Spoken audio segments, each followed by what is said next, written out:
Nous sommes sur la place des Écoles, en plein cœur de la ville de Quimperlé, où se déroule un premier diagnostic archéologique qui est mené par l'INRAP en lien avec le futur projet de conservatoire de Quimperlé Communauté et de la ville de Quimperlé. Donc un nouvel équipement culturel qui nous amène aussi à repenser complètement les abords de ce quartier en termes d'aménagement notamment. Et donc ce diagnostic archéologique est un moment important puisque l'enjeu c'est d'essayer de vérifier si on ne pourrait pas trouver des indices de la vie qui s'y est déroulée.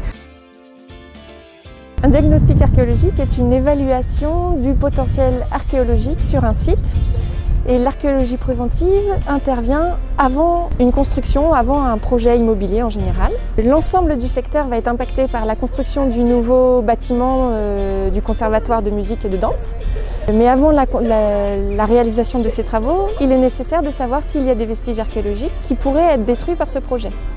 Le diagnostic est là donc pour évaluer s'il y a des vestiges ou non, et si oui, dans quel état ils sont et l'ampleur de ces vestiges. On vient avec des engins mécaniques, on sonde en général entre 5 et 15% du terrain pour avoir une bonne image du potentiel. Et ensuite, on rend un rapport à l'État de ce qu'on a pu constater. Et c'est l'État qui décide s'il y a nécessité de faire une fouille, donc d'aller plus profondément dans la recherche de données, ou si le terrain peut être libéré des contraintes archéologiques et le projet peut se faire à ce moment-là. Si jamais il doit y avoir une fouille, cela n'arrête pas les travaux, cela se fait dans un calendrier global de chantier.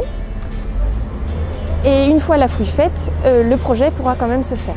Il y a pour nous un enjeu d'histoire. C'est dans ce sens d'ailleurs qu'il y a dans l'exposition sur les travaux qui est présentée à la médiathèque tout de suite une boîte à souvenirs. Donc on vous invite évidemment à passer pour nous dire si s'est passé quelque chose pour vous sur ce site dans la ville de Quimperlé. Et puis c'est aussi l'occasion à la médiathèque de poser des questions sur ce qui se passe aujourd'hui et ce qui va venir aussi un peu après.